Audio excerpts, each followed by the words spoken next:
Dad, the waitress's pendant is the same as the one in Mom's photo. The billionaire froze. Hey there.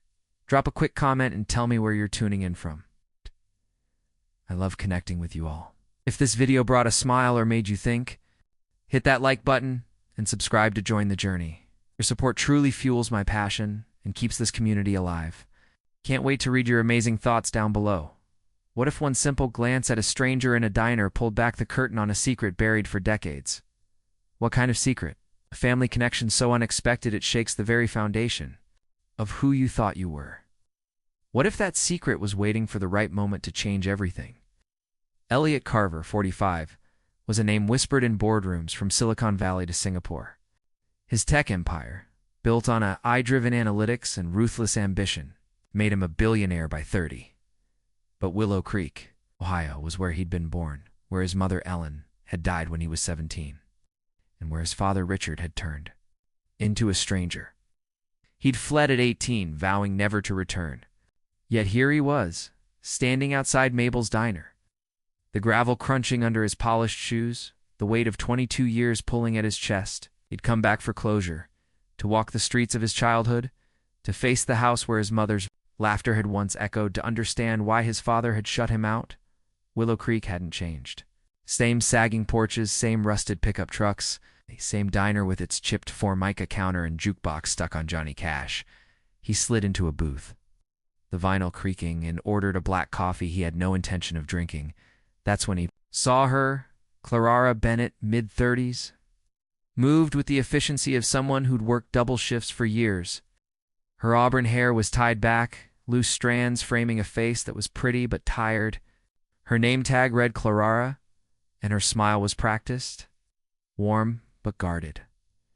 But it was the pendant that hit Elliot like a freight train, a silver crescent moon. It's identical to the one in a faded Polaroid of his mother. He fumbled for his phone. Pulling up the scanned photo, Ellen, young and radiant, the pendant gleaming at her throat. His pulse hammered. It wasn't possible. That pendant was one of a kind, a gift from his father to his mother, or so he'd thought. Nice pendant, he said when Clara brought his coffee, his voice tighter than he meant. She touched it absently, her smile flickering. Thanks, it was. My mom's? Your mom? Elliot's throat felt like sandpaper. What was her name?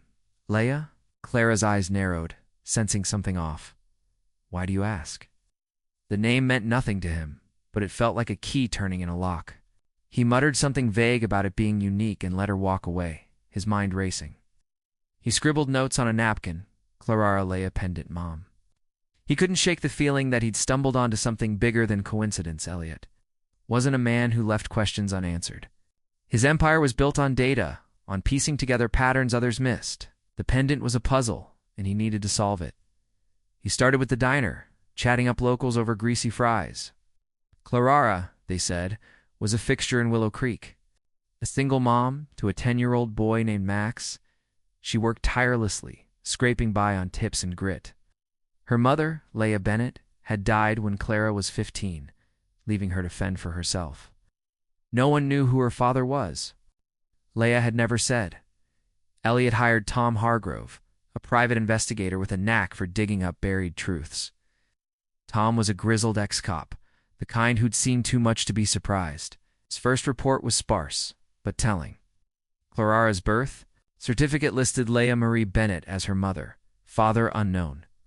Leia had been a seamstress, quiet, private, living in a small apartment above the town's only laundromat.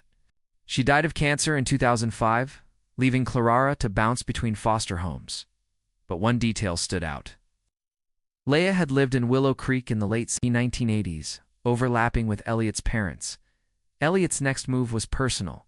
He drove to the old Carver house, now boarded up, the paint peeling like dead skin. Standing in the overgrown yard, he remembered his mother's voice, soft and warm, in his father's silence after her death. Richard Carver had been a lawyer, respected but distant, a man who kept his emotions locked away. He hadn't spoken to him in years. Their last fight, a bitter clash over money and abandonment. But now he needed answers. The nursing home was an hour away, a sterile place that smelled of antiseptic and regret.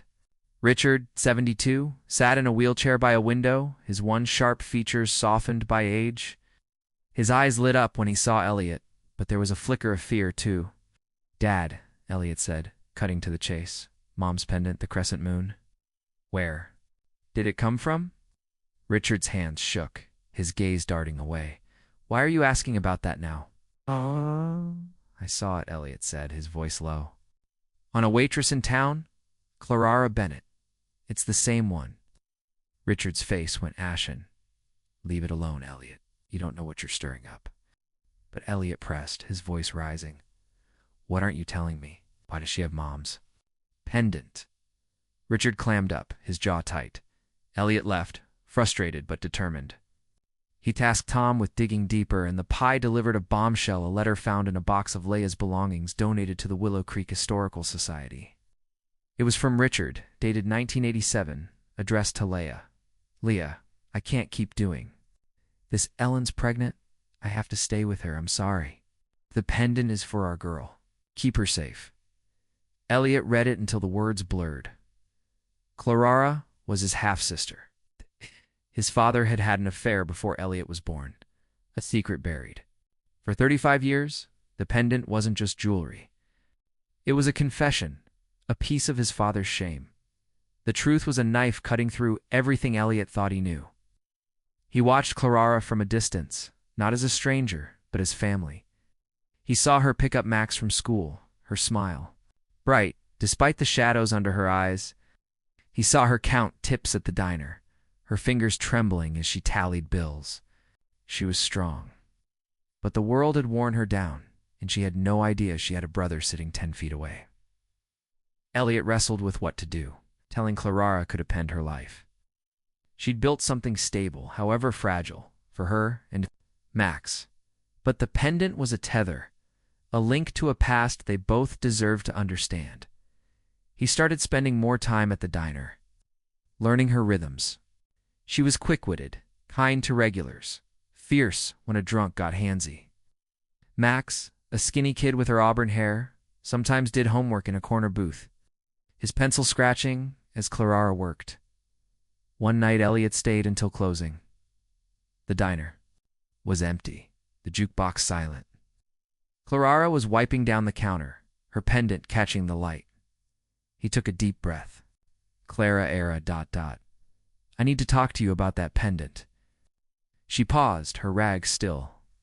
"What about it?" He slid the photo of his mother across the counter. "This is Ellen Carver, my mom. She had the same pendant." Clara's eyes flicked to the photo, then back to him, wary. "So, it's just a necklace. It's probably mass-produced. It's not." Elliot's voice was steady, but his heart pounded. "It was custom-made by my father. What? For your mother, Leia." Clara's face hardened. "What are you saying?" He told her everything. The letter, the affair, their shared father. Her expression shifted from confusion to fury to something raw, like grief. "You're lying," she said, her voice breaking. "Why would you come here and say this?" "I'm not lying." He pulled out the letter, sliding it toward her. "Read it." "8." Did her hands shaking. She looked up, tears streaked her face. "My whole life I thought my dad just left. And now you're telling me he was here in this town, with a wife and a son with you?" Elliot nodded, his throat tight. "Didn't know, Clara. Not until now." She grabbed her coat, her movements jerky. "I need to think. Stay away from me." Elliot gave her space, but the truth was a weight he couldn't shake. He went back to Richard. Confronting him in the nursing home's stark visiting room, "You had a daughter," he said, his voice cold. "And you let her grow up with nothing." Richard's eyes were wet, his voice barely a whisper. "I loved Leia, but Ellen was pregnant. I made a choice. I thought it was the right one." "You thought wrong?" Elliot snapped. "You left Clara to struggle. You left Leia to die alone." Richard broke then, confessing everything. He'd met Leia at a town fair, her laugh drawing him in. Their affair was brief but intense, ended when Ellen announced her pregnancy. He gave Leia the pendant, a custom piece he'd had made for her, as a goodbye. He thought she'd left town. He didn't know about Clara until years later, when it was too late. Elliot's anger burned. But so did his need to make things right. He found Clara at her apartment, a cramped place with peeling wallpaper and toys scattered on the floor. Max was asleep on the couch, a science book open beside him. Clara let him in, her face guarded, but softer. "I don't want your money," she said before he could speak. "Or your pity." "I'm not offering either," Elliot said. "I'm offering family if you'll have me." Clara's eyes searched his, looking for a lie. Then she pulled out a box from under her bed filled with Leia's keepsakes. Among them was another letter, one Richard never knew about.